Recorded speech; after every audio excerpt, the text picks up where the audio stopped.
ॐ अज्ञानतिमिरान्धस्य ज्ञानाञ्जनशलाकया सत्सुरोन्मिलितं येन तस्मै श्रीगुरुवे नमः।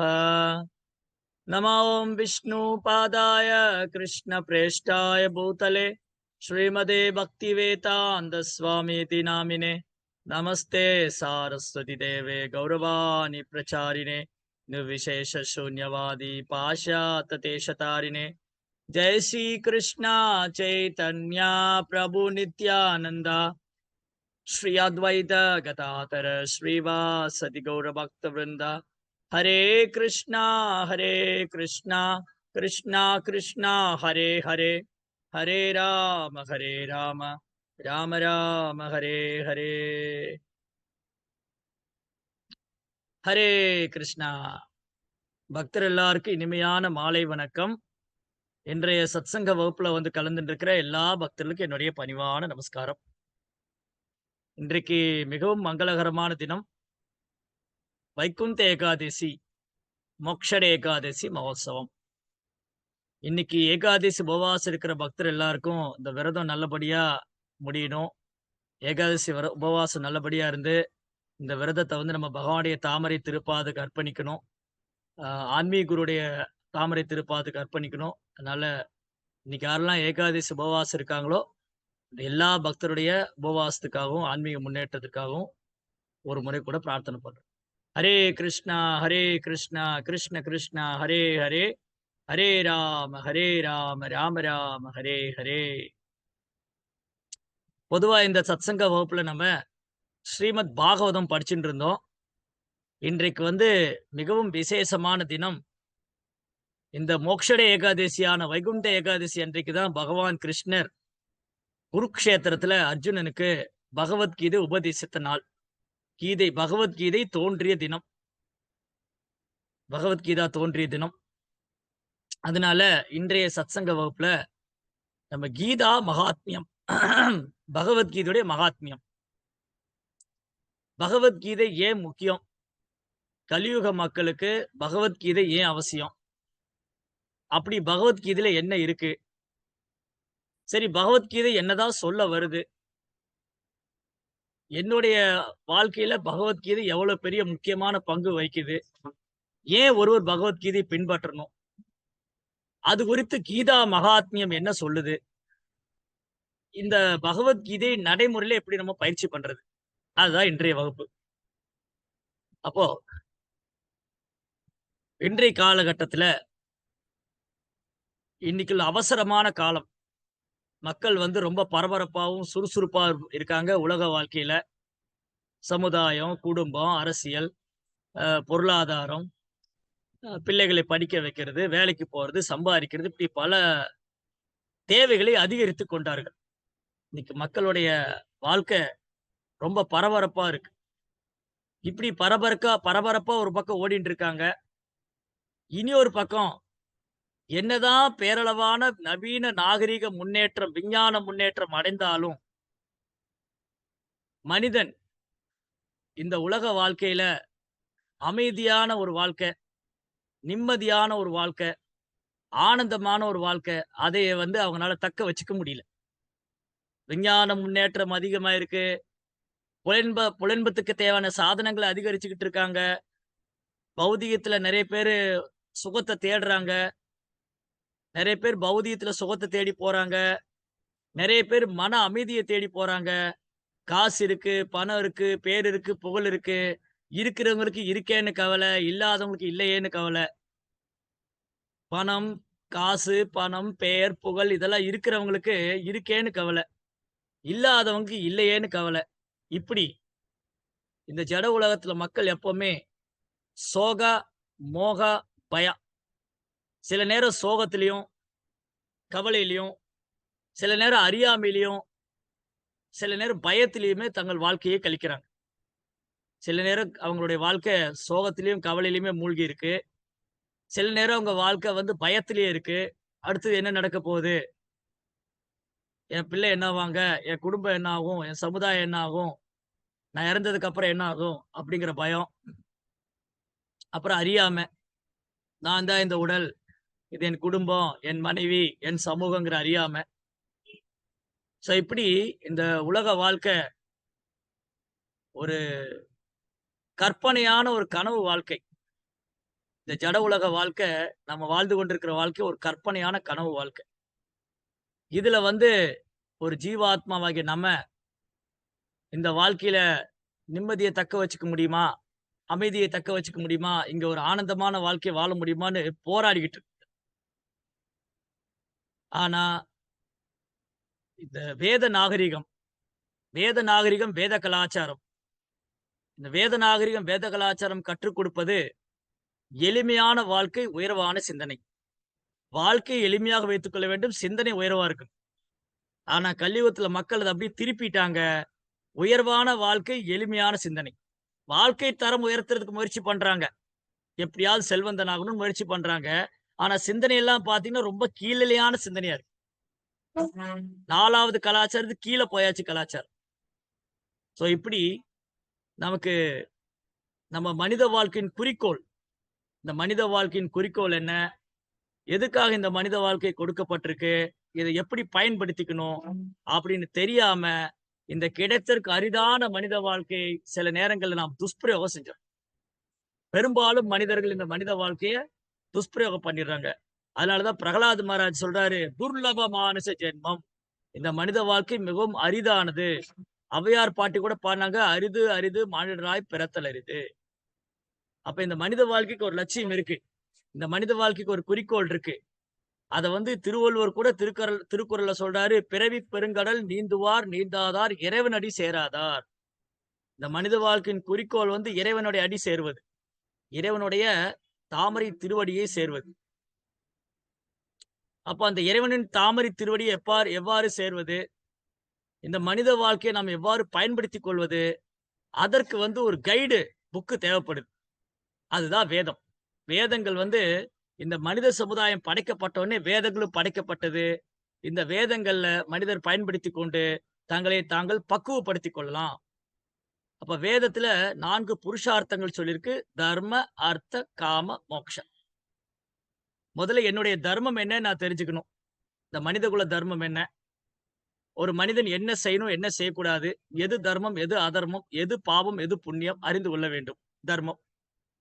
அதுக்கப்புறம் அர்த்தா, பொருளாதார முன்னேற்றம் எல்லாருக்கும் வேணும். அருளிலார்க்கு அவ்வுலகம் இல்லை, பொருளிலார்க்கு இப்புலகம் இல்லைன்னு சொல்லுவாங்க. அப்ப அருளோடு பொருளும் சேர்க்க வேண்டும். பொருளோடு அருளும் சேர்க்க வேண்டும். ஒரு குடும்பஸ்தன் அருள், பொருள் 2யும் சேர்க்க வேண்டும். அதனால ஓகே. நம்ம என்ன தர்மம்னு முதல்ல என்னுடைய தர்மம் என்னன்னு நான் தெரிஞ்சுக்கணும். அதுக்கப்புறம் பொருளாதார முன்னேற்றத்துக்காக வேத முறைப்படி நான் எப்படி வாழ்றது? அப்புறம் எனக்கு ஆசை. நெறைய ஆசைகள், அலையலையான ஆசைகள் இருக்கு. அதை ஒன்றன் பின் ஒன்றாக நிறைவேற்றிக் கொள்வதற்கு நான் ஒரு பெண்ணை திருமணம் செய்து கொண்டு ஒரு இல்லற வாழ்க்கை. இறுதியில மோக்ஷம். தர்ம, அர்த்த, காம, மோக்ஷம். இறுதியில வீடு பேரு. முக்தி. ஆனா இன்னைக்கு என்ன ஆயிருச்சு? எல்லாரும் காமத்திலேயே நிக்கிறாங்க. மோக்ஷத்தை சிந்திக்க வழியே இல்ல. மோக்ஷத்த பத்தி சிந்திக்க வழியும் இல்ல. மோக்ஷத்துக்கு சிந்திக்க நேரமும் இல்ல. மோக்ஷத்த பத்தி சொல்லிக் கொடுக்க மார்க்கமும் இல்ல. இன்னைக்கு பெரும்பாலும் மக்கள் எல்லாருமே பௌதீக கல்வி படிக்கிறவங்க.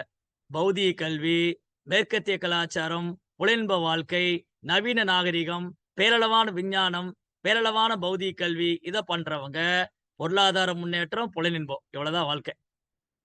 படிக்கணும், சம்பாரிக்கணும், புலன்பம் அனுபவிக்கணும், செத்து போயிரணும். இதுதான் வாழ்க்கை. இப்படி மனித வாழ்க்கை விலங்கு வாழ்க்கையாக வாழ்ந்து கொண்டிருக்கிறார்கள். அதனால மனித வாழ்க்கையுடைய குறிக்கோள் மோட்சம் அடைவது. இதுதான் வேதங்கள்ல சொல்லியிருக்கு. வேதங்கள் நீங்க அவங்கவங்க தர்மத்த ஒழுங்கா பண்ணுங்க. பொருளாதாரத்த வளர்த்துக்கங்க. அப்புறம் உங்களுடைய இன்பங்களை எல்லாம் பூர்த்தி பண்ணிக்கங்க. உங்க ஆசைகள அனுபவிச்சுக்கங்க. இறுதியில மோட்சம் அடையுங்க. அப்படின்னு வேதம் அழைக்குது. ஆனா, இந்த வேத நாகரிகம், வேத கலாச்சாரம், வேத கல்வி காலப்போக்குல மறைந்தே விட்டது. இன்னைக்கு எந்த ஸ்கூல்ல வேதம் சொல்லிக் குடுக்குறாங்க? இன்னைக்கு எந்த கல்லூரியில வேத பாடம் எடுக்குறாங்க? இன்னைக்கு எந்த யுனிவர்சிட்டில வேதிக் நாலேட்ஜ் க க டீச் பண்றாங்க? நோ. எங்கேயுமே கிடையாது. அப்ப ஏறக்குறைய நம்மள்ல யாருக்குமே வேதம்னா என்ன? வேதம் என்ன சொல்லுதுன்னு தெரியாம போச்சு. அப்போ அனைத்து வேதங்களையும் எடுத்து, அத ஒரு சாரமாக எடுத்து, கலியுக மக்களுடைய நன்மைக்காக கிருஷ்ணர் பகவத்கீதை குடுத்திருக்கார். அப்போ பகவத்கீதை வந்து ஒரு கைடு புக். நம்ம எல்லாருக்குமே பகவத்கீதா வந்து ஒரு கைடு புக், ஒரு வழிகாட்டி. இந்த பகவத்கீதைங்கிற கைடு புக்க நம்ம எடுத்துக்கிட்டோம்னா, இந்த மனித வாழ்க்கை நாம் செவ்வனே சீரும் சிறப்பாக அழகா கையாளலாம். பகவத்கீதைங்கிற கைடு புக். இந்த இந்த உடலை எப்படி பராமரிக்கணும்? இந்த உடல்ல இருக்கிற ஆத்மாவை எப்படி பராமரிக்கணும்? பரமாத்மா யாரு? அவருக்கும் நமக்கு என்ன சம்பந்தம் இருக்கு? அந்த இறைவனை அடைவதற்கான வழி என்ன? இறைவன் யாரு? அவர் இந்த உடல்ல எங்க இருக்காரு? அவர் என்ன பண்றாரு? அனைத்து தகவல்களும் பகவத்கீதையில இருக்கு. அதனால பகவத்கீதை இந்த யுகத்துக்கான சாஸ்திரம். என்னால 4 வேதங்கள் படிக்க முடியாது. அதுக்கு அதை கற்பிக்கும் புரோகிதர்களும், பிராமணர்களும் கிடையாது. அதுக்கப்புறம் என்னால வந்து உபநிஷத்துக்கள படிக்க முடியாது. என்னால புராணங்களை எனக்கு எதுவுமே படிக்க முடியாது. அப்படி நான் படிக்க முயற்சி பண்ணாலும் எனக்கு அத புத்தியில நிக்கிறதுக்கான புத்தியும் கிடையாது. அப்படியே நான் முயற்சி பண்ணா அத சொல்லிக் குடுக்குறது ஆசிரியரும் கிடையாது. அதனால இந்த கலியுக மக்களுக்கு பகவான் கிருஷ்ணர் அருளிய ஒரு அருமையான அமிர்தம், கீதா அமிர்தம். அந்த கீதா அமிர்தத்தை பருகுறது மூலமாக நாம் எல்லா விதமான துன்பத்திலிருந்து விடுபடுவது மட்டுமல்ல, நாம் பேரானந்தம் அடையலாம். இதத்தான் கீதா மகாத்மியம். ஸ்ரீபாத் ஆதிசங்கராச்சாரியர் ஆதிசங்கராச்சாரியர் கீதையுடைய மகாத்மியத்துக்கு விளக்கம் ரொம்ப அழகா எழுதியிருக்கார். பகவத்கீதையுடைய மகாத்மியம். இந்த பகவத்கீதை எவ்வளவு சிறப்பு வாய்ந்தது.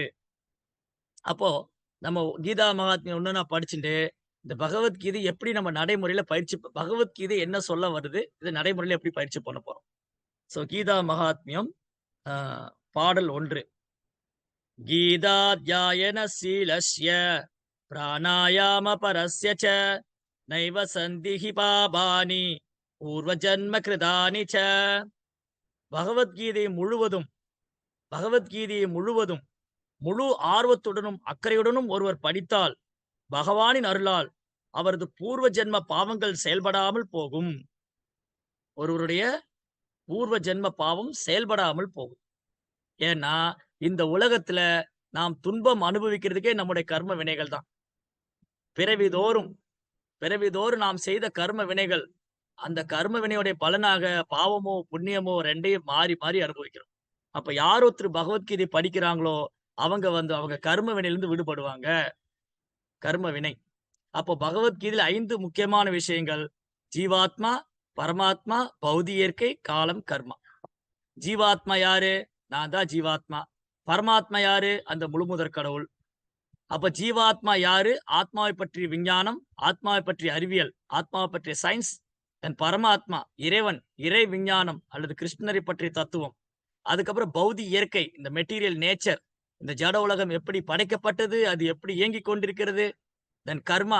இங்க வந்து எந்த மாரி செயல் பண்ணணும்? நல்ல செயல் எது? தீய செயல் எது? கர்மா என்ன? அகர்மா என்ன? விகர்மா என்ன?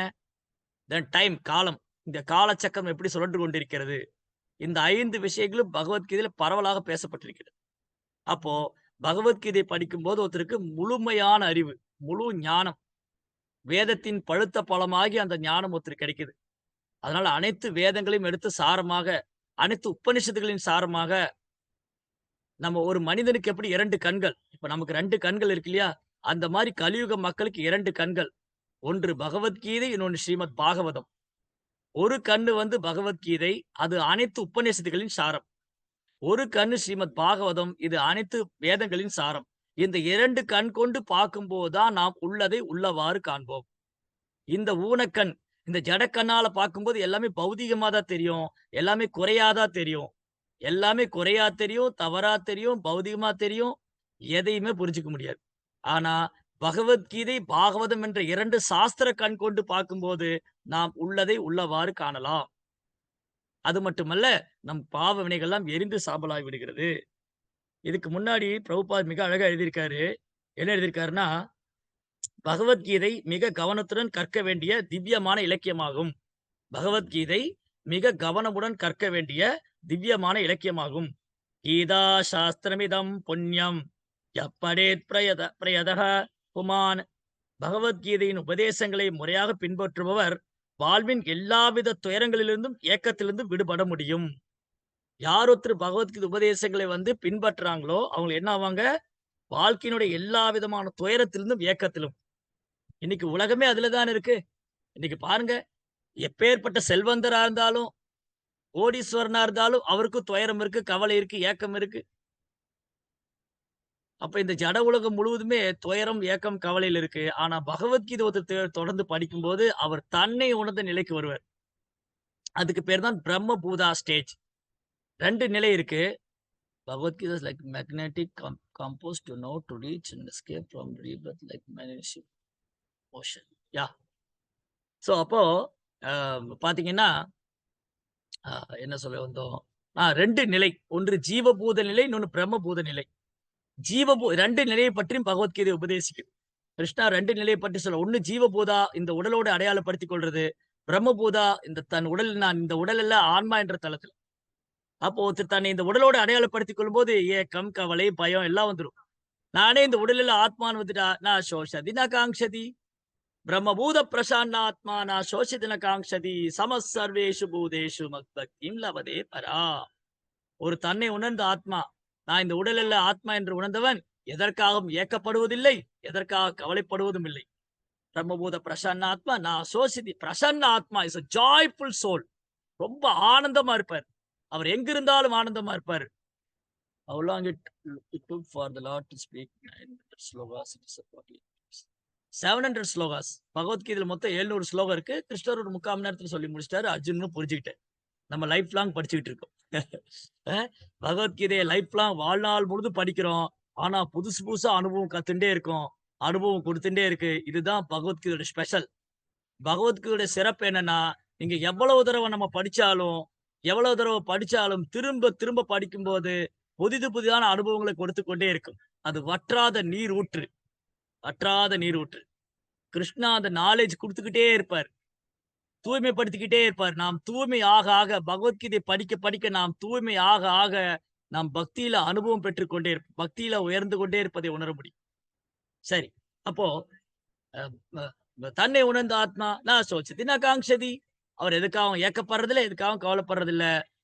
பிரம்மபூத பிரசன்ன ஆத்மா நான் சோசித் பிரசன்ன ஆத்மா அது ஆனந்தமான ஆத்மா. கிருஷ்ண உணர்வு இருக்கிற பக்தர். கிருஷ்ண உணர்வுள்ள பக்தர் வந்து ஒரு தூய பக்தர் எதுக்காகவும் ஏங்குறதில்ல, எதுக்காகவும் கவலைப்படுறதில்ல. நான் சோஷதி ந காங்க்ஷதி. சமஸ் சர்வேஷு பூதேஷு. எல்லா ஜீவனையும் சமமாக காண்கிறார். மத் பக்திம் லபதே பராம். அந்த மனோபாவத்துல அவர் எனக்கு பக்தி தொண்டு செஞ்சு என்னை அடைகிறார். சோ அதனால ரொம்ப அழகு, ரொம்ப அழகு. கிருஷ்ண பக்தி செய்யும்போது, பகவத்கீதா ஒருத்தர் படிக்கும்போது, உடனடியா அவர் என்ன ஆகுறாரு? எல்லா விதமான கலக்கத்திலிருந்து விடுபடுறாரு. சோ, ஃபர்ஸ்ட் ஸ்லோகா வந்து கீதா மகாத்மியத்துல அ கீதா சாஸ்திரமிதம் புண்ணியம் எப்படேத் பிரியதः புமான். பகவத்கீதை உபதேசங்களை முறையாக பின்பற்றுபவர் வாழ்வின் எல்லாவித துயரங்களிலிருந்தும் ஏக்கத்திலிருந்து விடுபட முடியும்.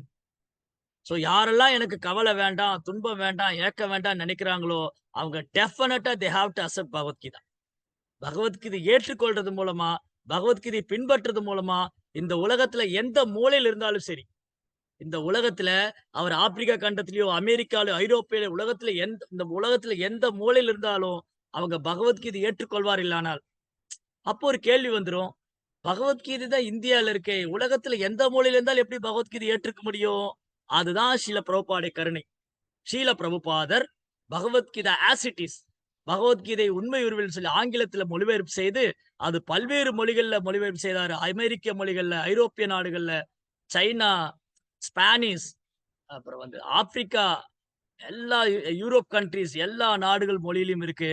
அப்போ பிரபுபாடைய பகவத்கீதை இந்த உலகத்துல ஒரு ஜீவாத்மா எந்த மூலையில இருந்தாலும் ஸ்ரீல பிரபுபாதருடைய Bhagavad Gita as it is. Bhagavad Gita உண்மையுருள் புஸ்தகத்தை படிப்பாரேயானால் உடனடியாக அவர் எல்லா ஏக்கத்திலிருந்தும், கவலையிலிருந்தும், பயத்திலிருந்தும், அறியாமையிலிருந்து விடுபடும். இம்மீடியட்டா உடனடியா, உடனடியா. சோ அப்போ அடுத்த கேள்வி வந்துரும். அது என்னது பகவத்கீதா உண்மையுருவில்? Bhagavad Gita as it is. அது என்ன பிரபுபாவுடைய விளக்கம்? அதுதான் ரொம்ப ரொம்ப அவசியம். ஏன்னா பகவத்கீதைக்கு 1000 கருத்துரையாளர்கள் இருக்காங்க. பகவத்கீதைக்கு கவிஞர்கள் விளக்கம் குடுத்திருக்காங்க. பகவத்கீதைக்கு அரசியல் தலைவர்கள் விளக்கம் குடுத்திருக்காங்க. பகவத்கீதைக்கு சினிமா நடிகர்கள் விளக்கம் குடுத்திருக்காங்க. பகவத்கீதைக்கு தத்துவவாதிகள் விளக்கம் குடுத்திருக்காங்க. பலதரப்பட்ட 1000 விளக்கங்கள் இருக்கு. அதெல்லாம் பகவத்கீதையோட உண்மையான நோக்கத்தை எடுத்துரைக்காது. பகவத்கீதையுடைய தாத்பரியம் பகவத்கீதையுடைய தாத்பரியம் என்ன? பகவத்கீதையுடைய நோக்கம் என்ன? கிருஷ்ணர் என்ன சொல்ல வராரு? அப்படிங்கிறத நாம் பகவத்கீதையை உள்ளது உள்ளவாறு அறிந்து கொள்ள வேண்டுமானால் தத்துவதரிசி, அந்த உண்மையை அறிந்தவரிடமிருந்து கேட்க வேண்டும். அப்ப பகவத்கீதையை நாம் குரு சீட பரம்பரை வழியா கேட்க வேண்டும். ஏவம் பரம்பரா பிராப்தம் இமம் ராஜர்ஷியோ விதும். பகவத்கீதையை நாம் குரு சீட பரம்பரை வழியா கேட்க வேண்டும். அப்போ பகவத்கீதையோட விளக்கம் யார் எழுதியிருக்கணும்? அவர் ஒரு பெரிய பண்டிதனா இருக்கிறாரா? அரசியல் தலைவரா இருக்காரா? சினிமா நடிகரா இருக்காரா? அவர் சமஸ்கிருதத்துல புலமை வாய்ந்திருக்காரா? இதெல்லாம் அல்ல தகுதி. பகவத்கீதை யாருடைய விளக்கம் படிக்க வேண்டும்? அங்கீகரிக்கப்பட்ட அதிகாரப்பூர்வமான ஆச்சாரிய சம்பிரதாயத்தில் வரக்கூடிய ஒரு தூய பக்தர், ஒரு ஆச்சாரியனுடைய விளக்கத்த படிக்கணும். அப்பதான் பகவத்கீதை நாம் உள்ளவாறு புரிந்து கொள்வோம். இல்லைன்னா, பிரபுபாதர் கொடுக்கிற உவமை என்னன்னா, தேன் பாட்டிலை மூடிய திறக்காம வெளியில இருந்தே நக்குவதற்கு சமம். பிரபுபாதர் எப்படி ஒரு அழகான ஒரு உவமை குடுத்திருக்காரு பாருங்க. தேன் பாட்டில திறக்கல. ஆனா வெளியில இருந்து நக்குறாங்க. அப்ப தேன சுவைக்க முடியுமா? தேன் பாட்டிலை திறந்து அந்த தேனை சுவைக்க வேண்டும். அப்பொழுதுதான் சுவைக்க முடியும். இவங்க பகவத்கீதைக்கு அங்கீகரிக்கப்பட்ட அதிகாரப்பூர்வமான ஆச்சாரிய சம்பிரதாயத்துல இல்லாதவங்க விளக்கம் எல்லாமே தேன் பாட்டிலை வெளியிலிருந்து நக்குவதற்கு சமம். அந்த மூடிய திறக்காம. ஆச்சாரியருடைய விளக்கம் தேனை அப்படியே பருகுவதற்கு சமம். அதனாலதான் பகவத்கீதா உண்மையுருவில் ஸ்ரீல பிரபுபாதுடைய பகவத்கீதை பெரும் சாதனை படைத்தது. அதை அச்சிட்டு விநியோகம் பண்ணக்கூடிய மேக்மில்லன் கம்பெனி யுஎஸ்ல, அமெரிக்கால நியூயார்க்ல பிரபுபாதுடைய பகவத்கீதை உலக சாதனை படைக்கும். அந்த பத்திரிகை நிறுவனத்துக்காரு ஆச்சரியப்பட்டாரு. சாமிஜி, இதுக்கு முன்னாடி நாங்க எவ்வளவோ பகவத்கீதை அச்சிட்டு விநியோகம் பண்ணியிருக்கோம். இந்த அளவுக்கு விநியோகம் ஆனதில்ல. இன்னைக்கு எல்லாருமே இந்த புஸ்தகம் தான் கேட்கறாங்க. அந்த பகவத்கீதை ஆஸ் இட் இஸ் குடுங்க. அந்த பகவத்கீதை உண்மையுருவில் குடுங்க. அப்ப நீங்க என்ன செஞ்சீங்க? நீங்க என்ன மந்திரம் போட்டீங்க? என்ன மாயம் பண்ணீங்க? பிரபுபாது சொன்னாரு, நான் அதை உள்ளது உள்ளவாறு குடுத்தேன். பகவத்கீதைக்கு நான் ஆற்றிய பணி ஒன்றுமே இல்ல. அப்படி எனக்கு ஏதேனும் ஒரு தனி சிறப்பு இருக்குமானால், அதை நான் உள்ளது உள்ளவாறு குடுத்ததுன்னாரு. பிரபுபாவுடைய இன்ட்ரோடக்ஷன். பகவத்கீதை அறிமுகத்துல பிரபுபாது சொல்றாரு, இந்த பகவத்கீதையில இந்த பகவத்கீதையை நான் மொழிபெயர்ப்பு செய்து, இத நான் ஆங்கிலத்தில மொழிபெயர்ப்பு செய்து விநியோகம் பண்ணதுக்கு, எனக்குன்னு எந்தப்பட்ட தனிப்பட்ட ஒரு சிறப்பும் கிடையாது. அப்படி ஏதேனும் ஒன்று இருக்குமானால், அதை நான் உள்ளது உள்ளவாறு கொடுத்ததா தான் இருக்கும். கிருஷ்ணரை கிருஷ்ணராவே, கிருஷ்ணர பூசி மெழுகாம, கிருஷ்ணர கிருஷ்ணராவே குடுத்தாரு பிரபுபாதா. பகவத்கீதையை பகவத்கீதையாவே குடுத்தாரு. அதனால ஸ்ரீல பிரபுபாடைய பகவத்கீதை உலகத்திலே பெரும் தாக்கத்தையும், மாற்றத்தையும் ஏற்படுத்தியது. இந்த அகில உலக கிருஷ்ண பக்தி இயக்கம் இஸ்கானுடைய அடிப்படை நூல் பகவத்கீதா உண்மையுருவில். இந்த புஸ்தகம் தான் இந்த இஸ்கான் அமைப்பினுடைய அகில உலக கிருஷ்ண பக்தி இயக்கத்துடைய அடிப்படை ஆதாரம் முதல் நூல் இந்த பகவத்கீதா உண்மையுருவில். இதுதான் பிரதானம். இந்த புஸ்தகம் தான். அதுக்கப்புறம் எண்ணற்ற பல்வேறு புத்தகங்கள். புத்தகங்கள்ல அடிப்படை. ஆனா பகவத்கீதை உண்மையுருவில் தான் கிருஷ்ண பக்தி இயக்கத்துடைய மிக அடிப்படையான முக்கியமான புத்தகம். சரி, அடுத்தது 2ஆம் பாடல். கீதாய அயன் கீதாயாயனசீலஸ்ய பிராணாயாம பரஸ்ய ச நைவ சாந்திஹி பாபானி பூர்வ ஜன்ம கிருதானி ச. பகவத்கீதையை முழு ஆர்வத்துடனும் அக்கறையுடனும் ஒருவன் படித்தால் பகவானின் அருளால் அவனது பூர்வ ஜென்ம பாவங்கள் செயல்படாமல் போகும். கீதா மகாத்மியம் பாடல் 2. இத கீழ பிரபுபாதர் பொருள் வழியில ரொம்ப அழகா ஒரு உதாரணம் தர்றாரு. இது கிருஷ்ணரும் உறுதிப்படுத்தி இருக்கிறாரு. கிருஷ்ணர் எங்க உறுதிப்படுத்தியிருக்காரு? 18ஆம் அத்தியாயத்துல சொல்றாரு. சர்வ தர்மான் பரித்யஜ்ய மாம் ஏகம் சரணம் பிரஜா அகம் துவாம் சர்வபாபேப்யோ மோக்ஷயிக்ஷாமி மா சுச்சக. பயப்படாதீங்க. நீங்க எல்லா விதமான தர்மத்தையும் துறந்து என்னை சரணடைங்க. பேரளவே தர்மத்தை பின்பற்றி என்ன பிரயோஜனம்? ஒருத்தரு கிருஷ்ணர சரணடையல. ஆனா தர்மத்த பக்குவமா செய்றாரு. அதிகாலையில எந்திரிக்கிறாரு, பூஜை பண்றாரு, யாகம் பண்றாரு. அப்புறம் கோயிலுக்கு போறாரு. அதுக்கப்புறம் அவர் புண்ணிய தர்மாக்கள செய்றாரு, அன்னதானம் பண்றாரு. சோ மெனி ஸ்பிரிச்சுவல் ஆக்டிவிட்டீஸ் பண்றாரு. So called spiritual activities are so many philanthropic activities. ஏதாவது புண்ணிய காரியம்லாம் பண்றாங்க. Pious activity. நெறைய புண்ணிய காரியம் பண்றாங்க. ஆனா கிருஷ்ணர சரணடையல. என்ன பிரயோஜனம்? அந்த புண்ணிய கர்மாக்கள தற்காலிகமா அனுபவிக்கலாமே தவிர, அவங்க பிறப்பு இறப்பிலிருந்து விடுபட முடியாது. அப்ப புண்ணிய கர்மா செய்யக்கூடாதா? இல்ல.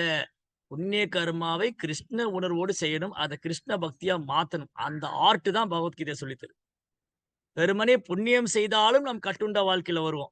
புண்ணியம் செய்யறவங்க உயர்ந்த குலத்துல பிறக்கலாம், செல்வந்தர் குலத்துல பிறக்கலாம், தேவலோகத்துல பிறக்கலாம். ஆனா ஜென்ம மிருத்யு ஜரா வியாதி துக்க தோஷான தர்சனம். பிறப்பு இறப்பு முதுமை நோய்ந்து விடுபட முடியாது. அப்ப செய்யக்கூடிய செயலை கிருஷ்ணருக்காக செய்யணும். கிருஷ்ண உணர்வுல செய்யணும். அதனாலதான் கிருஷ்ணா சொல்றாரு, "நீ பேரளவான தர்மத்த ஃபாலோ பண்ணி என்ன நடக்க போகுது? என்ன சரணாகதி பண்ணு. உன்னுடைய செயலை எனக்கு அர்ப்பணம் செய். தஸ்மா சர்வேஷு காலேஷு மாம் அனுஸ்மர யுத்யச்ச மையர்ப்பித மனோபுத்தி மாமே வேஷசி அசம்சயக." சந்தேகமே வேண்டாம் அர்ஜுனா. அசம்சயக, ந சம்சயக, மா சுச்சக. சந்தேகம் வேண்டாம், கவலை வேண்டாம், பயப்பட வேண்டாம். கிருஷ்ணா திரும்ப திரும்ப சொல்றாரு. அ எப்பொழுதும் உன்னுடைய செயலை எனக்கு அர்ப்பணித்து, தஸ்மா சர்வேஷு காலேஷு எல்லா நேரத்திலும் காலத்திலும் மாம் அனுஸ்மர என்னை நினைத்துக்கொண்டு எனக்காக நீ செயலாற்றுவாயானால், உன் மனம் புத்தி எனக்கு அர்ப்பணிப்பாயானால், நான் சத்தியமா சொல்றேன் அர்ஜுனா, நீ என்கிட்ட வந்துருவ. நீ என்னை வந்து அடைவாய். அதனால கிருஷ்ணா வந்து அகைன் 18 சாப்டர்ல கன்ஃபார்ம் பண்றாரு. சர்வ தர்மான் பரித்யஜ்ய. எல்லா விதமான தர்மத்தையும் தொறந்துருங்க. சும்மா பேரளவான சத்திரியன், பேரளவான பிராமணன் என்ன பிரயோஜனம்? ஒருத்தர் பிராமணரா இருக்காரு. ஆனா கிருஷ்ண பக்தி செய்யல. கிருஷ்ணாவ சரணடையல. அவர் என்ன அடைய போறாரு? ஒருத்தர் சத்திரியனா இருக்காரு. ஆனா கிருஷ்ணருக்காக சேவை பண்ணல. அவர் என்ன அடைய போறாரு? ஒரு வியாபாரி இருக்காரு. வியாபாரம் பண்றாரு. ஆனா கிருஷ்ண உணர்வு இல்ல. அவர் என்ன சாதிக்க போறாரு? அதனால பேரளவான தர்மத்தை பின்பற்றுவதோட என்னை சரணடையுங்கள். மாமேவம் மாம் ஏகம் என்னை மட்டுமே சரணடையுங்கள். சர்வ தர்மான் பரித்யஜ்ய எல்லாவித தர்மத்தையும் துறந்து என்னை மட்டுமே சரணடைவாயாக. சர்வ தர்மான் பரித்யஜ்ய மாம் ஏகம் சரணம் பிரஜா அகம் த்வா சர்வ பாபேப்யோ மோக்ஷயிஷ்யாமி மா சுச்சக. பயப்படவே வேண்டாம். நான் உன்னை எல்லா பாவங்களிலிருந்து விடுவிக்கிறேன். இதுக்கு முன்னாடி நான் நெறைய பாவம் பண்ணியிருக்கலாம். ஆனா கிருஷ்ணா, நான் தெரியாம அறிந்தோ அறியாமலோ நெறைய தவறு செஞ்சுட்டேன். என்ன மன்னிச்சிருங்க. தயவுசெய்து என்ன உங்க பாதத்துல ஒரு தூசியா ஏத்துக்கங்கன்னு சரணாகதி பண்ண பக்தனை பகவான் ஒருபோதும் கைவிட மாட்டார். அதுதான் இங்க ப்ராமிஸ் பண்றார். அப்போ பகவத்கீதை படிக்கும்போது, ஒருவர் செய்த அனைத்து பாவங்களும் வேறறுக்கப்படுது. அது கொண்டு என்ன பண்ணணும்? இனி பாவம் செய்யக்கூடாது. இல்லாட்டி, நான் ஒரு பக்கம் பகவத்கீதை படிப்பேன், பாவம் செய்வேன். நாமம் ஜெபிப்பேன், பாவம் செய்வேன் அப்டின்னா, நம்ம குளிச்சுட்டு மண்ண தூக்கி தலையில மண்ண வாரி போட்டுக்கிற மாரி. யானை குளிக்கிற மாரி. யானை போய் குளத்துல குளிச்சுட்டு, மண்ணெல்லாம் எடுத்து தலையில போட்டுக்கும். சோ கிருஷ்ணா இங்க கேரண்டியா குடுக்குறாரு. நீங்க பகவத்கீதை படிச்சா உங்க பாவம் போகும். தட் மீன்ஸ் அதோட அர்த்தம் என்னது? இனிமேற்கொண்டு பாவம் செய்யக்கூடாது. சரி, அடுத்தது. மல மல நிர்மோசனம் பும்சாம் ஜலஸ்நானம் தினே தினே சக்ருத் கீதாமிர்தம் ஸ்நானம் சம்சார மலநாசனம். தினமும் குளிப்பதன் மூலம் ஒருவர் தன்னை சுத்தம் செய்து கொள்கிறார். ஆனால் பகவத்கீதை எனும் புனித கங்கையில் ஒரு முறை குளிப்பதன் மூலம் பௌதிக வாழ்வின் கலங்கங்கள் எல்லாவற்றையும் கழுவி விடுகிறார். அப்போ நமக்கு 2 உடல் இருக்கு. ஒண்ணு இந்த ஸ்தூல சரீரம். இனி ஒண்ணு சூட்சும சரீரம். ஸ்தூல சரீரம் 5 பூதம். நிலம், நீர், நெருப்பு, காற்று, ஆகாயம். சூட்சும சரீரம் மனம், புத்தி, அகங்காரம். நாம தினமும் நீரில் குளிக்கும்போது, நீராடும்போது புறம் தூய்மை நீரால் புறம் தூய்மை நீரால் அமையும், அகம் தூய்மை பகவத்கீதையால் காணப்படும். ஏன்னா பகவத்கீதை என்ன பண்ணுது? சத்தியம், பரம சத்தியத்தை பத்தி சொல்லுது. அப்போ திருவள்ளுவர் என்ன சொன்னாரு? புறம் தூய்மை நீரால் அமையும், அகம் தூய்மை வாய்மையால் காணப்படும். எப்போ ஒருத்தர் வாய்மையை பின்பற்றுவாரு?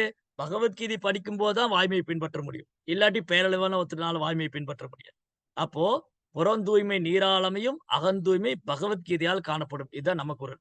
இதுதான் நம்ம குறள். அப்போ பகவத்கீதை படிக்கும்போது ஒருத்தருக்கு வாய்மை தானா பின்தொடரும். காரணம் என்னன்னா, கிருஷ்ணா பரமசத்தியம். அந்த பரமசத்தியத்தை நெருங்க நெருங்க நாமும் சத்தியவான் நாமளும் சத்தியவானாவோம். அப்போ இதே இங்க ரொம்ப அழகா சொல்லியிருக்கு. தினமும் குளிப்பதன் மூலம் ஒருவர் தன்னை சுத்தம் செய்து கொள்கிறார். ஆனால் பகவத்கீதை எனும் புனித கங்கையில் ஒரு முறை பகவத்கீதை ஒரு தடவ படிச்சா கூட இமிடியேட்டா என்ன ஆகுறாங்க? இந்த பௌதீக கலங்கள் எல்லாம் அவங்கள விட்டு போக ஆரம்பிக்குது. கழுவ அப்போ, பிரபு நான் தான் பகவத்கீதை 2, 3 தடவ படிச்சுட்டேனே! அப்ப நான் அப்படியே இருக்கிறேனே! அப்ப என்ன அர்த்தம்? நெறைய அழுக்குகள சேர்த்து வச்சுட்டு இருக்கோம். அப்போ 1 தடவ, 2 தடவ படிச்சா பத்தாது. திரும்ப திரும்ப படிச்சுக்கிட்டு சுத்தமாகற வரைக்கும் படிச்சுக்கிட்டே அது படிக்க படிக்க தூய்மையாயிட்டே இருப்போம். சோ இதே விஷயத்த தான் பஜகோவிந்தம் பாட்டுலயும் திரும்பியும் ஆதிசங்கர் உறுதிப்படுத்துறாரு. இப்ப இங்க சொன்னாரு, இந்த ஸ்லோகம் கீதா மகாத்மியத்துல 3ஆம் ஸ்லோகத்துல சொல்றாரு. மலர் நிர்மோச்சனம் மலம்னா அழுக்கு. மலர் நிர்மோச்சனம் பும்சாம் அந்த அழுக்கு விடுபடும். ஜலஸ்நானம் தினே தினே ஜலஸ்நானம் தண்ணீருக்கு கங்கை போன்ற தண்ணீர்ல குளிக்கும்போது உடல் அழுக்கெல்லாம் போகும். சக்ருத் கீதாமிர்தம் ஸ்நானம் கீதையில குளிக்கும்போது சம்சார மலநாசனம். சம்சாரங்கிறது பிறப்பு இறப்புங்கிற இந்த ஜட துன்பங்கள், பௌதிக அழுக்குகள், காமம், கோபம், பேராசை, பொய்யகங்காரம், வீணகந்தை, ஆணவம் இதெல்லாம் கழுவப்பட்டுரும். பகவத்கீதையில தினம் படிக்கும். சோ இதே ஸ்டேட்மெண்ட்ட அகைன் ஆதிசங்கராச்சாரியா பஜகோவிந்தம் பாட்டுலயும் கன்ஃபார்ம் பண்றாரு. பகவத்கீதா கிஞ்சிததீதா கங்கா ஜலலம கணிகா மீட்டா பகவத்கீதா கிஞ்சிததீதா கங்கா ஜலலம கணிகா மீட்டா அகைன் கன்ஃபார்ம் பண்றாரு. திரும்பி உறுதிப்படுத்துறாரு. கங்கையில போய் ஒருத்தர் பலமுறை குளிச்சாதான் தூய்மை அடைவாங்க. ஆனா பகவத்கீதை படிச்ச உடனே தூய்மை அடைவாங்க. That is the power. 2மே பகவான்ட்ட இருந்தா வருது. கங்கா நதி பகவானுடைய தாமரை பாதத்திலிருந்து வருது. பகவத்கீதா பகவானுடைய திருவாயிலிருந்து வருது. சோ, அதனால பகவத்கீதா இன்னும் ஸ்பெஷல். கங்கையில போய் ஒருத்தர் பலமுறை குளிக்கும்போது தான் இந்த சூட்சும சரீரம், இந்த ஸ்தூல சரீரம் மட்டுமல்ல, சூட்சும சரீரமான மனம், புத்தி, அகங்காரம் ஒருவர் கங்கையில் தொடர்ந்து குளிக்கும்போது, கங்கா மாதா, கங்கா மையா நம்மள தூய்மைப்படுத்துவாங்க. கங்கா தேவி. அதே சமயம் பகவத்கீதை நாம் ஒரு முறை படித்தாலும், இம்மீடியட்டா உள்ள இருக்கக்கூடிய அழுக்குகள்லாம் போக ஆரம்பிக்கும். ஓகே. கீதா சுகீதா கர்த்தவ்யா கிம் அந்யை சாஸ்திர விஸ்தரை யா ஸ்வயம் பத்மநாபஸ்ய முகப்பத்மாத்மி நிஸ்ருதா. பரமபுருஷர் பகவானே கீதையை உபதேசிப்பதால் வேறு எந்த வேத நூலையும் படிக்க வேண்டிய அவசியம் இல்லை. பகவத்கீதையை தொடர்ந்து கவனத்துடன் கேட்பதும் படிப்பதுமே அவசியம். தற்போதைய யுகத்தில் பௌதிக செயல்களே மிகவும் ஆழ்ந்துள்ள மனித குலத்தினரால் எல்லா வேத நூல்களையும் படிப்பது என்பது இயலாது. ஆனால் இது தேவையானதும் அல்ல. பகவத்கீதையை என்னும் இந்த ஒரு நூலே போதுமானது. ஏனென்றால் இது எல்லா வேத நூல்களின் சாரமும் முழுமுதற் கடவுளால் உபதேசிக்கப்பட்டதும் ஆகும். அவசியமே இல்ல. இந்த சாஸ்திரம் என்ன சொல்லுது? அந்த சாஸ்திரம் என்ன சொல்லுது? இந்த குருமார் என்ன சொல்றாங்க? அந்த சம்பிரதாயம் என்ன சொல்லுது? எதுவுமே அவசியம் இல்ல. பகவத்கீதை ஒரு நூல் போதுமானது. அனைத்து வேதங்களின் சாரமும் அதுக்குள்ள இருக்கு. ஒரு நூல் போதும். அ கலியுக மக்களுக்காக வேண்டியே கிருஷ்ணர் குடுத்திருக்கிற ஒரு ஒரு அமிர்தம். கீதா அமிர்தம். கலியுக மக்களுக்காக வேண்டிய. இப்போ நம்ம ஆயுர்வேதா ஹாஸ்பிட்டல் போனோம்னு வச்சுக்கோங்களேன். ஆயுர்வேதா ஹாஸ்பிட்டல்ல மருந்து எப்படி இருக்கும்னா, அதுல கொஞ்சம் வெல்லம் எல்லாம் கலந்து குடுப்பாங்க. அந்த மருந்து சாப்பிடுறதுக்கு ரொம்ப ஆசையா இருக்கும். இந்த சூர்ணம், அப்புறம் வந்து இந்த இந்த திரிபலா சூர்ணம், திரிபலா இந்த மாரிலாம் நெறைய மருந்துகள்லாம் இருக்கும். தசமூலா அரிஷ்டம் இந்த மாரி மருந்தெல்லாம் அரிஷ்டம், சூர்ணம் இதெல்லாம் தருவாங்க. அத வந்து ரொம்ப அழகா வெல்லம் எல்லாம் மிக்ஸ் பண்ணி, அந்த நோயாளி சாப்பிடும்போது அது மருந்து மாரியே தெரியாது. ஏதோ பலகாரம் சாப்பிடுற மாரி இருக்கும். அந்த மாதிரி கிருஷ்ணா கலியுக மக்களுக்கு, இவங்களுக்கெல்லாம் வேதம்லாம் படிச்சா இவங்களால புரிஞ்சுக்க முடியாது. அதெல்லாம் எடுத்து அழகா ஸ்வீட்டா ஒரு அமிர்தமா நான் கீதையா குடுத்துர்றேன். அவங்க பருகட்டும். அப்படின்னு குடுத்துட்டாரு. இப்போ அடுத்து மேலும் ஒரு அழகான வர்ணனை. பா பா பாதாம் பாதாமிருத சர்வஸ்வம் விஷ்ணு பக்த்ராத் விநிஸ்ருதம் கீதா கங்கோதகம் பீத்வா புனர்ஜன்ம ந வித்யதே. கங்கை நீரை குடிப்பவர் முக்தி அடைகிறார். இப்படி இருக்க பகவத்கீதையின் அமிர்தத்தை குடிப்பவர் பற்றி என்ன சொல்வது? ஏன்னா பகவத்கீதை மகாபாரத அமிர்தம். இது மூல விஷ்ணுவான கிருஷ்ணரால் உபதேசிக்கப்பட்டது. பகவத்கீதை முழுமுதற் கடவுளின் திருவாயிலிருந்து பொழிவது. கங்கையோ அவரது திருப்பாதத்தில் வெளிவருவது. உண்மையில் முழுமுதற் கடவுளின் திருவாய்க்கும் திருப்பாதத்துக்கும் வேறுபாடு இல்லாவிடினும் நமது பாரபட்சமற்ற ஆய்வின் மூலம் பகவத்கீதை கங்கையை காட்டிலும் முக்கியமாக மதிக்கலாம். சோ இந்த கீதா அமிர்தம், இந்த கீதா அமிர்தத்தை பருகும்போது என்ன ஆகும் ஒருத்தருக்கு? ஆ அந்த நெக்டர், அந்த அமிர்தம் அத பருகும்போது ஒருத்தர் ஆனந்தம் அடையலாம். அடுத்து ரொம்ப இன்னும் அழகான ஒரு வர்ணனை. சர்வோபனிஷதோ காவோ தோக்தா கோபால நந்தனः பார்த்தோ வத்சக்சுதிர் போக்தா துக்தம் கீதாமிர்தம் மகத். எல்லா உபனிஷத்துகளையும் சாரமான கீதோபனிஷத் என்று அறியப்படும் பகவத்கீதா பசுவை போன்றது. இடையர்குல சிறுவனான புகழ்பெற்ற விளங்கும் பகவான் கிருஷ்ணரால் கறக்கப்படுகின்றது. அர்ஜுனன் ஒரு கன்றை போன்றவர். அறிவு சார்ந்தவரும் தூய பக்தர்களும் பகவத்கீதையின் அமிர்தம் என்னும் பாலை குடிக்க வேண்டியவர்கள். ரொம்ப அழகான ஒரு கம்பேரிசன். சோ கீதோ உபனிஷத். உபனிஷத்து. அனைத்து உபநிஷத்துக்களும் வேதங்களின் சாரம் கீதோபனிஷத். அப்ப இது ஒரு பசுவோடு ஒப்பிடுறாங்க. ஆதிசங்கரர் என்ன சொல்றாரு? இந்த பகவத்கீதை ஒரு பசுவோடு ஒப்பிடுறார். பசு யார் மேய்ப்பா? ஆயர்குல சிறுவர்கள். அப்ப கிருஷ்ணர் யாரு? ஆயர்குல சிறுவர். கிருஷ்ணர் என்ன பண்றாரு? பசுவோட மடியிலிருந்து பால் கறக்கிறாரு. அந்த பால் தான் பகவத்கீதா. அந்த அமிர்தம். அதை அர்ஜுனன் பருகுகின்றார். அப்போ அர்ஜுனன் அந்த பகவத்கீதை எவ்வாறு பருகி ஆனந்தம் அடைந்தாரோ, அர்ஜுனுடைய அடிச்சுவட்டை பின்பற்றி நாமும் பகவத்கீதையை படிக்கும்போது அதே அமிர்தத்தை நாமும் சுவைக்கலாம். அதே பகவத்கீதை தான். சற்றும் மாறாமல், சற்றும் பிறழாமல் ஆச்சாரியர் உள்ளது உள்ளபடி அப்படியே குடுத்திருக்காரு. இந்த குரு பரம்பரை மூலமா இறங்கி வரக்கூடிய பகவத்கீதை உண்மை உருவில் நாம் படிக்கும்போது, அர்ஜுனன் என்ன பயனடைந்தாரோ, அதுல சற்றும் மாறாமல், சற்றும் குறையாமல் நம்ம அடையலாம். இதுதான் ஆச்சாரியருடைய அனுக்கிரகம். சரி, அடுத்தது ஃபைனலா ஆதிசங்கர் என்ன சொல்றாரு 7த் ஸ்லோகால, "ஏகம் சாஸ்திரம் தேவகி புத்திர கீதம், ஏகோ தேவோ தேவகி புத்திர ஏவ, ஏகோ மந்திரஸ்தஸ்ய நாமானி யானி, கர்மாப்யேகம் தஸ்ய தேவஸ்ய சேவா." தற்சமயத்தில் ஒரே நூல், ஒரே கடவுள், ஒரே மதம், ஒரே தொழில் என்ற கருத்துக்களில் மனிதன் மிகவும் ஆவலாயிருக்கிறார். எனவே ஏகம் சாஸ்திரம் தேவகி புத்திர கீதம் உலகம் முழுமைக்கும் ஒரே பொது நூலா இருக்கட்டும் பகவத்கீதா. ஏகோ தேவோ தேவகி புத்திர ஏவ உலகம் முழுமைக்கும் ஒரே கடவுள் இருக்கட்டும் பகவான் ஸ்ரீ கிருஷ்ணர். ஏகோ மந்திர தஸ்ய நாமானி யானி மேலும் ஒரே ஒரு மந்திரம், ஒரே ஒரு பிரார்த்தனை, அவரது திருமந்திரத்தை உச்சரித்தல். ஹரே கிருஷ்ணா கிருஷ்ண கிருஷ்ண ஹரே ஹரே, ஹரே ராம ராம ராம ஹரே ஹரே, கர்மாப்யேகம் தஸ்ய தேவஸ்ய சேவா. மேலும் ஒரே ஒரு செயல் இருக்கட்டும், பரமபுருஷருக்கு ஆற்றும் பக்தி தொண்டு. பாருங்க எவ்வளவு தெளிவா கிளியரா சொல்லிட்டார். சோ கிளியரா அதனால இந்த கலியுக மக்களுக்கு இதை தவிர வேற வழியே இல்ல.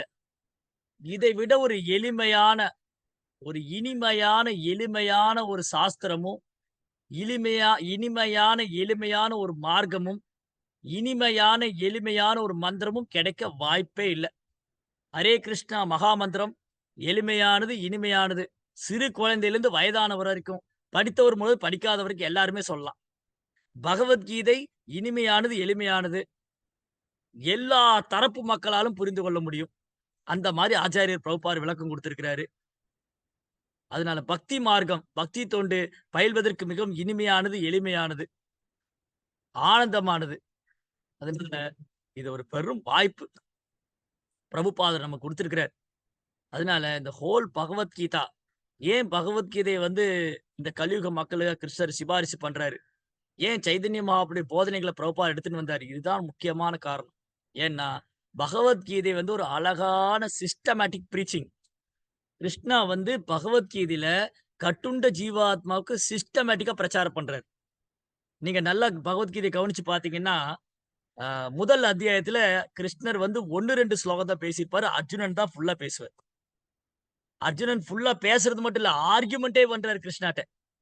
கிருஷ்ணர் முதல் அத்தியாயத்துல, பகவத்கீதை முதல் அத்தியாயத்துல அர்ஜுனன், கிருஷ்ணரும் நண்பர்களா இருக்காங்க. இப்ப நண்பர்களுக்குள்ள என்ன? வாக்குவாதம், கருத்து வேறுபாடு, ஆர்கியுமென்ட் எல்லாம் நடக்கும். அப்போ இங்க முதல் அத்தியாயத்துல அர்ஜுனன் கிருஷ்ணர்ட்ட வாக்குவாதம் பண்றாரு, ஆர்கியுமென்ட் பண்றாரு, கருத்து வேறுபாடு இருக்கு. நான் இந்த யுத்தம் செய்ய மாட்டேன். இது தர்மம் இல்ல, அதர்மம்ங்கிறாரு. இந்த யுத்தம் பண்றது இவங்கெல்லாம் என்னுடைய ஜனங்க, ஸ்வஜனா. 5 காரணம் சொல்லி அர்ஜுனன் இந்த யுத்தத்தை நிராகரிக்கிறாரு. அது வேதத்திலிருந்து எடுத்துட்டு வர்றாரு. அது சொந்த கருத்து இல்ல. அர்ஜுனன் சொல்றாரு, "இவங்கெல்லாம் என்னுடைய ஜனங்க. நான் எப்படி கொல்லுவேன்? இது தர்மமாகாது. இது பாவமே சேரும். குல நாசமாயிடும். அ அப்புறம் தேவையில்லாத சந்ததிகள்லாம் வரும். அதுக்கு நான் காரணமாயிருவேன். இது நான் சீட பரம்பரையிலிருந்து கேட்டுருக்கேன்." இப்படியெல்லாம் சொல்லி ஆர்கியுமென்ட் பண்றாரு. ஆர்கியுமென்ட் பண்ணி வாதம் செய்து அர்ஜுனால ஒரு முடிவுக்கே வர முடியல. ரொம்ப குழம்பி போயிட்டாரு. அதுக்கப்புறம் முதல் அத்தியாயம் முழுவதும் இப்படி வாதம் செஞ்சாரு. 2வது அத்தியாயத்துல தொடக்கத்துல அர்ஜுனன் குழப்பமாவே பேசிட்டு இருக்காரு. அதுக்கப்புறம் அர்ஜுனால ஒரு முடிவுக்கு வர முடியல. அவர் சரணாகதி பண்ணிட்டார். "கார்பண்யதோசோ பிரகதஸ்வபாவா பிச்சாமித்வம் தர்மசமூட சேதாஹா யசே இஷா நிஷிதம் ப்ருகு இதன்மே சிஷ்யத்தேகம் சுவாதிமாம் துவாம் பிரபன்னம்." கிருஷ்ணா, என்னுடைய கருமித்தனத்தினால நான் குழம்பி போயிருக்கேன். எனக்கு எது தர்மம், எது அதர்மம்னு புரியல. தயவுசெய்து என்ன வழி நடத்துங்கன்னு சரணாகதி பண்ணிட்டார். அப்ப 2ஆம் அத்தியாயத்துல 7ஆம் ஸ்லோகத்திலிருந்து அர்ஜுனனும் கிருஷ்ணரும் நண்பர் இல்ல. கிருஷ்ணர் குருவாயிட்டாரு. அர்ஜுனன் சீடர் ஆயிட்டார். எப்ப அர்ஜுனன் சீடர் ஆனாரோ, உடனே கிருஷ்ணர் அவர முட்டாள் என்று கண்டிக்கிறார். "அசோஷானான் அன்யசோஷத்துவம் பிரஜ்ஞாவாதாம்ச பாசசே கதாசூன கதாசூம்ச நானுசோசந்தி பண்டிதா." அர்ஜுனா, நீ ஒரு பெரும் பண்டிதன் மாரி பேசின. நான் கூட நினைச்சேன் நீ பெரிய பண்டிதன்னு. ஆனா நீ முட்டாளாகி இருக்கின்றாய். அறிஞர்கள் வாழ்பவர்க்கோ மாண்டவர்க்கோ வருந்துவதில்லை. சோ பகவத்கீதையோட 2ஆம் அத்தியாயத்துல தான் கிருஷ்ணா பேச ஆரம்பிக்கிறாரு. இப்போ அர்ஜுனன் பேச்சை குறைத்து விட்டார். சீடராகி விட்டார். பணிவாக கேட்டுக் கொண்டிருக்கிறார். இப்ப இடையில இடையில பேசுறாரு. கேள்வி சந்தேகம் மட்டும் கேட்கிறாரு. பணிவா கேட்கிறாரு. ஆத்மான்னா என்ன? உடல்னா என்ன? கிம் தத் பிரம்மம் கிமத்யாத்மம் கிம் கர்ம புருஷோத்தமா அதிதைவம் கிம்போத்தம் அதியஜ்ஞம் கிமுச்சதே. கிருஷ்ணா, ஓ பரமபுருஷரே, பகவானே, என் சந்தேகத்தை தீர்த்து வைங்க. ஆத்மான்னா என்ன? பரமாத்மா இந்த உடல்ல எங்க இருக்காரு? தேவர்கள் யாரு? அவங்களுக்கு அவங்கள யஜ்ஞம்னா என்ன? அந்த யஜ்ஞம் யாருக்காக செய்யணும்? மரணத்தின் தருவால ஒருத்தர் என்ன பண்ணணும்? இப்படியெல்லாம் கேள்வி கேட்க. இது வந்து அங்கங்க 1 கேள்வி, 2 கேள்வி. 3ஆம் அத்தியாயத்துல 1, 2 கேள்வி. 4ஆம் அத்தியாயத்துல 1, 2 கேள்வி. ஆனா பதில் பூரா கிருஷ்ணர் சொல்லிட்டே வர்றார். அப்போ 2ஆம் அத்தியாயத்துல கிருஷ்ணர் வந்து ஆத்ம விஞ்ஞானத்த போதிக்கிறார். நான் இந்த சரீரம் அல்ல ஆன்மான்னு சொல்லி ஆத்ம விஞ்ஞானம். இதுதான் முதல் பாடம். அதுக்கப்புறம் கிருஷ்ணா வந்து அர்ஜுனன இந்த புண்ணிய காரியங்கள் இந்த யுத்தம் செய்றதுனால என்னென்ன புண்ணியம் வரும்ன்னு சொல்றார். கர்ம காண்டத்த பத்தி சொல்றார். பாருங்க கிருஷ்ணா எப்படி சிஸ்டமேட்டிக்கா காய் நகர்த்துறாரு. அப்படியே அழகா பிரச்சாரம் பண்ணிட்டு வந்து எங்க கொண்டு வந்து விடுறார்ன்னு பாருங்க. கடைசியில எங்க வந்து முடிப்பார்ன்னு பாருங்க. 2ஆம் அத்தியாயத்துல ஆத்ம விஞ்ஞானத்த சொன்னாரு. 3ஆம் அத்தியாயத்துல கிருஷ்ணா வந்து இந்த கர்மத்த எப்படி யோகமா பண்றது? எப்படி வந்து கர்ம வினையிலிருந்து விடுபடுறது? அத சொல்லிக் குடுக்குறாரு. அதுக்கு முன்னாடி கிருஷ்ணா பலநோக்கு கர்மத்தையும் சொல்றாரு. அர்ஜுனா, நீ இந்த யுத்தம் செஞ்சா உனக்கு புகழ் வரும். நீ ஜெயிச்சா வந்து நீ புகழ் ராஜ்யம் கிடைக்கும். தோத்து போயிட்டா நீ இந்த யுத்தத்துல இறந்து போயிட்டா நீ சொர்க்கத்துக்கு போயிடுவ. இது கர்ம காண்டம். கர்ம காண்டம் சொல்லிக் குடுக்குறாரு. அத விட உயர்ந்தது கர்ம யோகம். உன் கர்மத்த நீ யோகமா செய்யணும்னு சொல்றாரு. அதுக்கப்புறம் உன்னதமான அறிவுல செயலாற்றணும். அந்த உன்னதமான அறிவு யாரு? பரமபுருஷர் யாரு? அவர் எதுக்காக இந்த பூமியில அவதரிக்கிறாரு? 4ஆம் அத்தியாயம் முதல் ஸ்லோகத்திலிருந்து 10 ஸ்லோகம் வரைக்கும் கிருஷ்ணா அவர் யாரு? அவர் எப்படி இந்த பூமியில தோன்றாரு? எதுக்காக தோன்றாரு? என்ன என்ன காரணத்துக்காக தோன்றாரு? இதை அறிந்து கொள்வதால என்ன பிரயோஜனம்? எல்லாம் அழகா ஸ்டெப் பை ஸ்டெப்பா சொல்றாரு. நான் இந்த சொந்த சரீரத்தோட இந்த பூமியில தோன்றேன். நான் தர்மத்தை ஸ்தாபனம் பண்றதுக்காக தோன்றேன். நான் பக்தர்களை காத்து அசுரர்களை அழிக்கிறேன். இதையெல்லாம் தெரிஞ்சுக்கிறதுனால ஒருத்தர் எல்லா விதமான கர்மத்திலிருந்து விடுபட்டவங்க என்னை அடைவாங்க. எனது செயலெல்லாம் திவ்யமானது. ம். ரொம்ப அழகழகான ஸ்லோகங்கள். அஜோபிசன் அவ்யயாத்மா.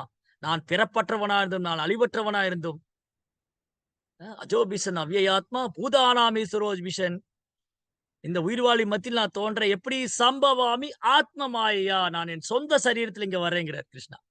சம்பவாமி ஆத்ம மாயையா.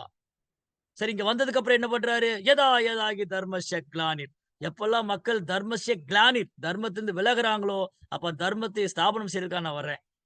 சரி, இங்க வந்ததுக்கு அப்புறம் என்ன பண்றீங்க? பரித்ராணாய சாதுனா விநாசாய சதுஷ்கிருதாம். பக்தர்களை காத்து அசுரர்களை தண்டிப்பேன். சரி, இதெல்லாம் ஏன் தெரிஞ்சுக்கணும்? ஜென்ம கர்ம சமே திவ்யம் ஏவம் யோ வேதி தத்வதக. யார் என்னுடைய பிறப்பு செயலெல்லாம் திவ்யமானது தெரிஞ்சுக்கிறாங்களோ, தியக்த்வா தேகம், இந்த உடலை விட்டதும் தியக்த்வா தேகம் புனர் ஜென்ம நெய்தி, மறுபிறவி கிடையாது. மாமேதி என்னை அடைகிறார்கள் அர்ஜுனா. அவர் என்னை அடைகிறார்கள். அப்படி அழகா சிஸ்டமேட்டிக்கா சொல்லிட்டு வர்றாரு. 5ஆம் அத்தியாயம் வந்ததுமே, அந்த கர்மத்தை எப்படி பற்றில்லாமல் செய்றது? நிஷ்காம கர்ம யோகா. கர்ம யோகத்தை எப்படி கிருஷ்ண உணர்வுல செய்றதுன்னு சொல்றாரு. 6ஆம் அத்தியாயத்துல அஷ்டாங்க யோக முறைய பத்தி சொல்றாரு. அப்ப அர்ஜுனன் திரும்பி கேட்கிறாரு, "இந்த அஷ்டாங்க யோகம்லாம் என்னால பண்ண முடியாது. வேற ஏதாவது எளிமையா சொல்லுங்க." அப்பதான் கிருஷ்ணர் சொல்றாரு, "யோகினாம் அபி சர்வேஷாம் மத்கதேர் அந்தராத்மனா ஸ்ரத்தாவான் பஜதே யோ மாம் சமே யுக்த தமோ மதக." எல்லா யோகியிலும் சிறந்தவர், எப்பொழுதும் என்னை உள்மனதில் எண்ணிக்கொண்டிருக்கும் என் பக்தன். அந்தராத்மனா உள் மனதில கிருஷ்ண உணர்வுல இருக்கக்கூடிய பக்தர். அவர் எனக்கு ரொம்ப பிரியமான, நெருக்கமான யோகியும் பக்தனும் ஆவார். இப்போ 6ஆம் அத்தியாயம் 6ஆம் அத்தியாயம் வரைக்கும் அர்ஜுனன் வந்து பல்வேறு கேள்விகள் கிருஷ்ணர் பதில் சொல்லிட்டே வர்றாரு. பலநோக்கு கர்மத்த பத்தி சொன்னாரு, கர்ம யோகத்த பத்தி சொன்னாரு, அஷ்டாங்க யோகத்த பத்தி சொன்னாரு. 7ஆம் அத்தியாயத்திலிருந்து கிருஷ்ணா தூய பக்தி தொண்டு சொல்றாரு. இப்போ அர்ஜுனன் தூய பக்தி தொண்ட பத்தி கேட்க ஆரம்பிச்சாரு. 1ஆம் அத்தியாயத்துல முதல் அத்தியாயத்துல அர்ஜுனனும் கிருஷ்ணரும் நண்பர்களா இருந்தாங்க. 2ஆம் அத்தியாயம் முதல் 9ஆம் அத்தியாயம் வரை அர்ஜுனனும் கிருஷ்ணரும் குரு சீடரா இருக்காங்க. 10ஆம் அத்தியாயத்துல அர்ஜுனன் கிருஷ்ணரை முழுமுதற் கடவுளா ஏற்றுக்கொள்றார். சர்வ வேத விருதம் வன்யே என்மாம் வசதி கேசவா நகி தே பகவன் வித்துர்னா விதுர் தேவன தானவா. கிருஷ்ணா, இதுவரை நீங்கள் என்னிடம் சொல்லவற்றை அனைத்தும் நான் உண்மை என்று ஏற்கின்றேன். ஓ எம்பெருமானே, தங்களை மாபெரும் தேவர்களும் மகா ரிஷிகளும் தானவர்களும் தைத்தியர்களும் அறிய மாட்டார்கள். இப்போ கிருஷ்ணாவுடைய பக்தர் ஆயிட்டாரு அர்ஜுனன். 10ஆம் அத்தியாயத்திலிருந்து கிருஷ்ணாவுடைய பக்தர் ஆயிட்டாரு. தூய பக்தி தொண்ட பத்தி கிருஷ்ணா சொல்லிட்டு வராரு. இப்ப கேள்வியே கிடையாது. 13ஆம் அத்தியாயத்துக்கு அப்புறம் கேள்வியே கிடையாது. சிம்பிளி கிருஷ்ணாவோட எக்ஸ்பிளனேஷன் தான். தூய பக்தி தொண்டை பற்றி வர்ணனைகள். அதுக்கப்புறம் 18ஆம் அத்தியாயத்துல கிருஷ்ணர் சொல்றார். சர்வ தர்மான் பரித்யஜ்ய மாம் ஏகம் சரண், என்னை மட்டுமே நீ சரணடைவாயாக. சோ பகவத்கீதா பாருங்க, கிருஷ்ணா சிஸ்டமேட்டிக்கா கொண்டு வர்றார். ஒரு ஆரம்ப நிலை பக்தி. அப்போ அர்ஜுனனை நம்மை போல ஒரு அறியாமையில் உள்ள ஒரு சாதாரண மனிதனைப் போல வைத்துவிட்டு, ஒரு சாதாரண மனிதனுக்கு என்னென்ன உபதேசம் கொடுக்க வேண்டுமோ, அதை அப்படியே அழகா கிருஷ்ணர் சொல்லியிருக்கார். முதல்ல நீ இந்த உடம்பல்ல ஆத்மா. இந்த வேதங்கள்ல சொன்ன புண்ணிய கர்மாக்களால கவரப்படாத. அப்புறம் கர்மத்தை யோகமா செய்யி. அப்புறம் கிருஷ்ண உணர்வுல செய்யி. இது எல்லாத்தையும் விட பக்தி தொண்டு தான் உயர்ந்தது. அந்த பக்தி தொண்டு களங்கமில்லா பக்தி பண்ணும்போது தான் என்ன நீ அடைய முடியும். மாம்யச்சோ அவ்யபிச்சாரேன பக்தியோகென சேவையே சகுணான் சமதீதைதான் பிரம்மபூயாய கல்பதே. தூய பக்தி தொண்டு மூலமா தான் ஒருத்தர் என்னை உள்ளவாறு அடைய முடியும். அப்பதான் அவங்க சுத்த சாத்விக நிலைக்கு வர முடியும். சகுணா முக்குணத்தையும் கடந்து வர முடியும். அப்ப இந்த இந்த இந்த ஜட உலகத்துல எல்லாமே 3 குணத்தினால துன்பப்பட்டு கொண்டிருக்கிறார்கள். அதனால இந்த 3 குணத்தை கடக்கணும்னு அர்ஜுனா, அந்த 3 குணத்தையும் நீ கடக்கணும்னா தூய பக்தி தொண்டுங்கிற தளத்துக்கு வரணும். சோ கிருஷ்ணா எவ்வளவு அழகா சொல்லும். மனதை எப்படி கட்டுப்படுத்துவது, புலன்களை எப்படி கட்டுப்படுத்துவது, கோபத்தை எப்படி கட்டுப்படுத்துவது, ஆசை எவ்வாறு கட்டுப்படுத்துவது. இவன் தான் உன் எதிரி. இவன் உன் புலன்களில் ஒளிந்து கொண்டிருக்கிறான், உன் மனதில் ஒளிந்து கொண்டிருக்கிறான், உன் புத்தியில் ஒளிந்து கொண்டிருக்கிறான் அர்ஜுனா. காம, குரோதா, லோபா. காமம், கோபம், பேராசை, இந்த 3ம் உன் புலன்களில் ஒளிந்து கொண்டிருக்கிறது, உன் மனதில் ஒளிந்து கொண்டிருக்கிறது, உன் புத்தியில் ஒளிந்து கொண்டிருக்கிறது. அவனை கண்டுபிடித்து நீ அழிக்க வேண்டும். சோ எவ்வளவு அழகா கிருஷ்ணா சொல்லித்தராரு. நம்ம எதிரி யாரு? அவன் எங்க ஒளிஞ்சுகிட்டு இருக்கான்? அவன் எப்படி நம்மள தொந்தரவு பண்ணிட்டு இருக்கான்? எப்படி நம்மள நிம்மதி இல்லாம பண்ணிட்டு இருக்கான்? எப்படி நம்மள கஷ்டப்படுத்துறான்? எல்லாம் சொல்லிக் குடுக்குறாரு. சோ அதற்கான வழியும் பக்தி தொண்டு தான். இந்த எதிரிகளை சொந்த முயற்சியால வெல்ல முடியாது. தூய பக்தி தொண்டால தான் வெல்ல முடியும். சோ மனதில் உள்ள எதிரி எப்படி வெல்றது? ஹரே கிருஷ்ணா, ஹரே கிருஷ்ணா, கிருஷ்ண கிருஷ்ணா, ஹரே ஹரே, ஹரே ராம, ஹரே ராம, ராம ராம, ஹரே ஹரே. நாம ஜெபிக்கும்போது தொடர்ந்து கிருஷ்ணருடைய நாமம், கிருஷ்ணாவுடைய நாமம், அவருடைய ஒலி அதிர்வு. கிருஷ்ணா நாம ரூபத்தில் இருக்கார் கலியுகத்துல. அவருடைய நாமத்தை உச்சரிக்கும்போது மனதில் இருக்கிற எதிரியை ஜெயிச்சிடலாம். அதுக்கப்புறம் புத்தியில இருக்கிற எதிரி, காமம் புத்தியில இருக்கே, பகவத்கீதையை தொடர்ந்து படிக்கிறதுனால புத்தியில இருக்கிற எதிரியை ஜெயிச்சிடலாம். தன் புலன்கள்ல காமம் ஒளிஞ்சுட்டு இருக்கே, பகவத்கீதையை படித்ததை நான் நடைமுறையில பயிற்சி பண்ணணும். கிருஷ்ணருக்காக சேவை செய்யும்போது புலன்களும் தூய்மையடையும். அப்ப கிருஷ்ணநாம ஜெபம், பகவத்கீதா பாராயணம், பக்தி தொண்டு. இம்மீடியட்டா உடனடியாக நம்முடைய எல்லா களங்கத்திலிருந்து விடுவிச்சு. இதான் ரொம்ப அழகான ப்ராசஸ். ரொம்ப அழகான, எளிமையான, இனிமையான ஒரு வழிமுறைய பகவான் கிருஷ்ணரும், சைதன்ய மகாபிரபு, பிரபுபாதரும். இதை விட ஒரு எளிமையான வழிமுறையும் மார்க்கம் இருக்காது. இது ரொம்ப உயர்ந்ததும், ரொம்ப உயர்ந்தது, உன்னதமானது. அது அப்படியே ரொம்ப அழகா, ஈஸியா குடுத்துட்டாங்க நமக்கு எல்லாருக்கும். அதனால இது ரொம்ப வேல்யூ. இது விலை மதிக்க முடியாத பொக்கிஷம். பகவத்கீதை, பகவான் நாமம், பக்தி தொண்டு, ஒரு தூய பக்தரின் சங்கம், ஆச்சாரியர்கள், இவங்கெல்லாம் விலை மதிக்க முடியாத பொக்கிஷம்.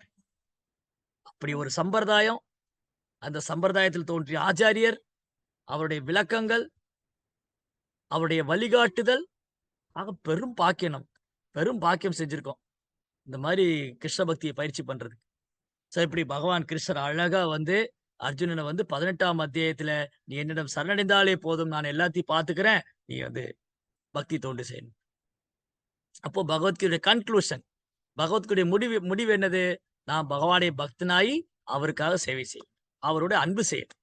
இதுதான் பகவத்கீதையுடைய கன்க்ளூஷன். பகவத்கீதையுடைய முடிவு என்னன்னா, நாம் எல்லோரும் ஏக மனதோடு கிருஷ்ணரை முழுமுதற் கடவுளாய் ஏற்றுக்கொண்டு, அவருக்கு பக்தி தொண்டு செய்யும்போது, நம்மை கிருஷ்ணா எல்லா விதமான துன்பத்திலிருந்தும், கஷ்டத்திலிருந்தும் விடுவிக்கிறார். பயப்பட வேண்டாம். ரொம்ப அழகு. கிருஷ்ணாவே இங்க கேரண்டியா சொல்றார். மன்மனாபவ மத்பக்தோ மத்யாஜிமா நமஸ்குரு மாமேவை சத்தியம் தே பிரதிஜானி. கிருஷ்ணா பிராமிஸ் பண்றார். நான் சத்தியமா சொல்றேன் அர்ஜுனா, நீ என்கிட்ட வந்துரு. மன்மனா, உன் மனதில் எப்பவும் என்னை நினைத்துக் கொண்டு எனக்காக நீ செயலாற்றுவாயானால், என்னை சரணடைப்பாய் ஆனால், என்னை நமஸ்காரம் பண்ணுவாயானால், என்னை நீ வந்தனை செய்வாய். சத்தியமா சொல்ற அர்ஜுனா, நீ என்கிட்ட வந்துரு. கிருஷ்ணா பிராமிஸ் பண்ற. சத்தியமா நீ என்கிட்ட வந்துருவ. சோ இதுக்கு மேல நமக்கு என்ன கேரண்டி வருது? கிருஷ்ணா இங்க பிராமிஸ் பண்றாரு. சைதன்ய மகாபிரபு அத நமக்கு கற்றுக் குடுக்குறாரு. பிரபுபாத் நம்மள வழி நடத்துறாரு. குருமார்கள் இருக்காங்க. அப்படியே இத கண்ண மூடிட்டு பின்பற்றணும். அப்படியே அவங்க போட்டு குடுத்த பாதையில அப்படியே குதிரைக்கு கடிவாளம் போட்ட மாரி ஓடணும்னு வச்சுக்கோங்களேன். அந்த டெஸ்டினேஷன், அந்த இலக்கு தூய பக்தி தொண்டு, கிருஷ்ண பிரேமம். அதுதான் நம்ம இலக்கு. அதுதான் பகவத்கீதை வந்து நமக்கு ஒரு நெக்டர், அமிர்தம். அதனால நம்ம பக்தர் சங்கத்துல வந்து இந்த அமிர்தத்தை பருக வேண்டும். அந்த அமிர்தத்த வந்து பிரபுபாத் ரொம்ப அழகா ஸ்வீட்டா குடுத்திருக்காரு. அதனால பகவத்கீதை உண்மை இருள் படிக்கிறது மூலமா, நம்ம நித்தியமான ஒரு நிலையான ஆனந்தமான வாழ்க்கை இந்த உலகத்திலே வாழலாம்.